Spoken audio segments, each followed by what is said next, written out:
यार जिंदगी में कभी तो हमें लगता है इतर, हमें तो जब कभी ऐसा हुआ कि किसी सब्जी में जैसे ब्रजवासी कभी कोई ऐसा, तो वो ऐसे नाक के समीप आते ही वो अपना परिचय बता देती कि इसमें प्याज, जैसे मांगना भिक्षा में तो कोई जैसे कभी वैसे प्राय ब्रजवासी जन नहीं पाते, पर कोई ऐसे जैसे है जो पात, तो वो तो दे दिए वैसे, तो उसकी गंध ही इतनी, मतलब ऐसा लगता है कि इतने स्वाद से पाते हैं कि वो हरिनाम छोड़ने के लिए तैयार हैं, वो सब कुछ छोड़ सकते हैं, वो दीक्षा नहीं ले सकते इस भय से कि प्याज छूट जाएगा।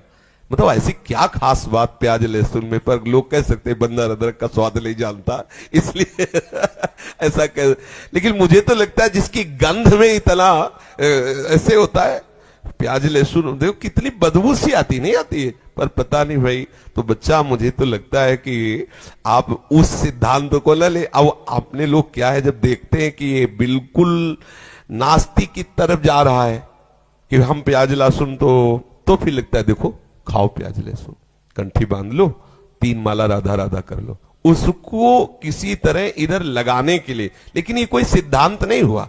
जैसे नए बच्चे कहते हैं हमारे यहाँ तो वहां सब टिफिन में, तो उनको कह देते हैं यहां से किशमिश का हम भोग लगा देते हैं, ले जाओ, एक एक किशमिश डालते रहो रोज, और वो प्रसाद मान। तो ये सिद्धांत नहीं है, ये तो उनको हम किसी तरह उठाना चाहते हैं कि वो इस धरा से उठे, पर वो ऐसी लोक व्यवहार की समस्या है, वो बच्चे हैं, वो नहीं बन रहा कि उनके पास कोई परिवार का है नहीं कि सुंदर सात्विक भोजन बनावे, वो तो जहां सबके लिए बनता है वहीं से आएगा, तो उनका भजन कैसे बने वो विचार। तो देखो अगर आप छोड़ सकती हैं तो उसे छोड़कर पवित्र भोजन पाइए। यदि ऐसी कोई समस्याएं हैं कि उसके बिना भोजन मिलता ही नहीं है, तो फिर ठाकुर का प्रसाद लगा के उसमें डाल लीजिए। और हमारा तो एक ही उद्देश्य, किसी तरह भगवत भजन बनना चाहिए। इन प्रकार भजन छूटे सो ऐसा, मतलब हमने संतों के श्री मुख से सुना है कि ये प्याज लहसुन घोर आसुरी प्रवृत्ति, तमोगुण, निद्रा, आलस्य, प्रमाद आदि प्रकट करके भजन की वृत्ति का नाश करता है।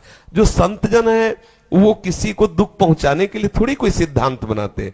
अगर प्याज लहसुन सुख प्रदान करने वाला होता तो संतजन निर्धारित कर देते, आप पाइए। तो बोले भगवान ने बनाया क्यों? तो भगवान ने 2 पक्ष बनाए, एक बनाया दैवी संपदावान, एक बनाया आसुरी संपदावान। तो आसुरी संपदा से यदि आप युक्त हो तब तो फिर यहां का कोई सिद्धांत ही काम नहीं करेगा। अगर दैवी संपदा से युक्त हो और कुछ गलतियां हैं जो आसुरी संपदा वाली हैं, तो अपने लोग मिलकर सत्संग के द्वारा उसका हम त्याग करें। तो ये हमारे पक्ष में ये त्याज्य विषय है। प्याज है, लहसुन है, और भी बेसन आदि है, तो कोशिश करो कि बेसन ये या प्याज लहसुन ये सब हमारे जीवन में ना रह जाए। और अगर हमें लगता है कि फिर हम ये मार्ग नहीं चलेंगे, तब फिर लगता है कि ये मार्ग तो चलो ही, उसको ले, उसकी सत्ता नहीं है, वो तुम्हें परास्त नहीं कर पाएगा, चलो इधर तो चलो, वो दूसरे नंबर की बात। पहले नंबर की बात तो है कि उसका हम त्याग कर दें। जब नहीं त्याग कर पा रहे हो तब जैसे भी बने तुम राधा राधा बोलो, कृष्ण कृष्ण बोलो, तुम्हारा मंगल होगा। तुम्हारे अंदर ऐसी सामर्थ्य आएगी कि तुम माया के इन आकर्षणों से ऊपर उठोगे।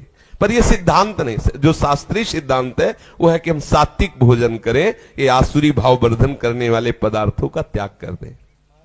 इनने आगे लिखा है कि वो छोड़ना तो चाहती हैं प्याज लहसुन, पर घर में बहुत प्रतिकूलता है, तो क्या वो कभी दीक्षा का पात्र नहीं बन पाएंगी? अब ज्यादा तो हम घर की समस्याएं समझते नहीं, पर यह जरूर हो सकता है कि परिवार में 15 लोग हैं और सब प्याज भरा पाते हैं, तो वो अकेले कैसे बनावे, क्या करे। अच्छा मान लो अभी बच्ची ब्याह हुआ तो किसी की बहू बनेगी, तो फिर उस परिवार में है तो सब समस्याएं ही, पर जहां तक हो सके करे, नहीं प्रधानता भजन की रखे। ऐसी कई किसी परिस्थितियों में टूटने की जरूरत नहीं है कि हमारा जीवन व्यर्थ चला जाएगा, कदापि ऐसा नहीं। हर परिस्थिति में हम भगवत प्राप्ति करेंगे ही करेंगे, चाहे जैसी परिस्थिति हो। परिस्थिति वश हम भजन नहीं छोड़ने वाले, परिस्थिति वश हम भगवत विमुख होने वाले नहीं। हर परिस्थिति हमको प्रभु के समीप ही बढ़ाएगी, ये पक्का समझ लो, कैसी भी परिस्थिति हो। देखो निशाचरों के, राक्षसों के बीच में विभीषण जी रहे, और जैसे 32 दांतों के बीच में जवाल, जिम दसनन मो जी भी बिचारी, लेकिन उन्होंने भी भजन करके दिखा। और वो लंका में कैसी राक्षसी, पर वाल्मीकि रामायण में वर्णन है कि मात्र हनुमान जी जैसा महापुरुष ही पवित्र विचार रख सकता है वहां के दृश्य देख करके ऐसा, और वहां विभीषण अनन्य राम भक्त रहे। तो इसका मतलब है भक्ति चाहे जैसे लोग हों उनके बीच में भी की जा सकती है, अपने को बचाया जा सकता है।